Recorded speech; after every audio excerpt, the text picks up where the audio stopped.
जीवन को जैसा है वैसे ही स्वीकार करना अनिवार्य है। जीवन ईश्वर का एक अनमोल उपहार है। हम सभी अपने जीवन में सुख दुख, सफलता असफलता, प्रेम अस्वीकार, स्वास्थ्य और बीमारी जैसी अनेक परिस्थितियों का सामना करते हैं। अक्सर हम चाहते हैं कि जीवन हमारी इच्छाओं के अनुसार चले। जब ऐसा नहीं होता तब हम निराश, क्रोधित और बेचैन हो जाते हैं। लेकिन सच्ची शांति तब मिलती है जब हम जीवन को जैसा है वैसे ही स्वीकार करना सीखते हैं। जीवन को स्वीकार करने का अर्थ यह नहीं कि हम हार मान लें या प्रयास करना छोड़ दें। इसका अर्थ है कि हम वास्तविकता को पहचानें और उसे समझें और फिर विवेक के साथ आगे बढ़ें। जो व्यक्ति वास्तविकता को स्वीकार करता है वही सही निर्णय ले सकता है। जो व्यक्ति केवल शिकायत करता रहता है वह अपने वर्तमान को भी खो देता है। प्रकृति हमें यह शिक्षा देती है, दिन के बाद रात आती है और रात के बाद फिर नया सवेरा होता है। ऋतुएं बदलते रहती हैं, कोई भी मौसम हमेशा एक जैसा नहीं रहता। उसी प्रकार हमारे जीवन की परिस्थितियाँ भी अस्थायी नहीं हैं।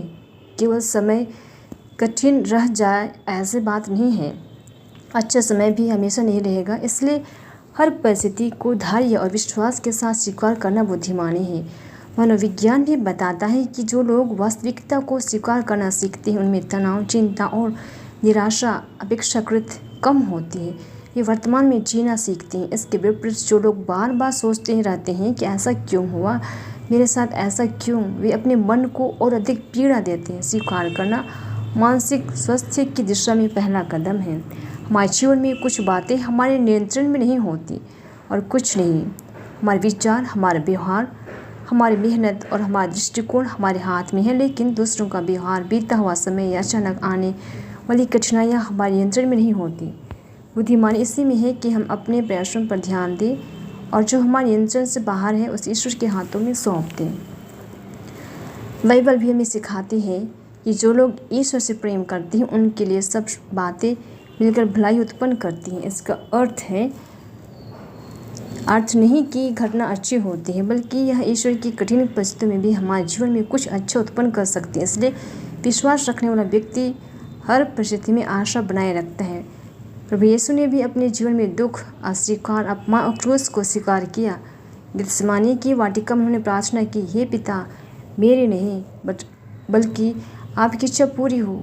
यह स्वीकार्यता का सर्वोच्च उदाहरण है। उन्होंने कठिन में से भागने के बजाय पिता की इच्छा को अपनाया। इससे आज्ञाकारिता ने संसार के उद्धार का मार्ग खोला। जीवन को स्वीकार करना हमें विनम्र भी बनाता है। जब हम समझते हैं कि सब कुछ हमारी इच्छा के अनुसार नहीं होगा तब हम दूसरों के प्रति अधिक सहनशील और दयालु बनते हैं। हम तुलना करना छोड़ते हैं और अपने जीवन के लिए कृतज्ञ होना सीखते हैं। कृतज्ञता स्वीकार्यता की सबसे सुंदर अभिव्यक्ति है। कई बार हम अपने जीवन के अतीत की गलतियों को लेकर स्वयं को दोषी ठहराते हैं, लेकिन अतीत को बदला नहीं जा सकता। उससे सीख लेकर वर्तमान को बेहतर बनाना ही बुद्धिमानी है। यदि हम हर समय पुराने घावों को खोदते रहेंगे तो नए जीवन का आनंद कभी नहीं ले पाएंगे। ईश्वर हमें हर नया दिन एक अवसर देता है।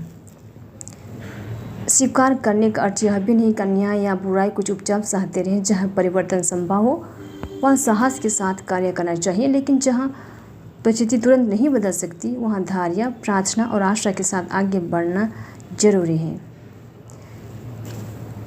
जीवन को स्वीकार करना कमजोरी नहीं बल्कि आंतरिक शक्ति का प्रमाण है।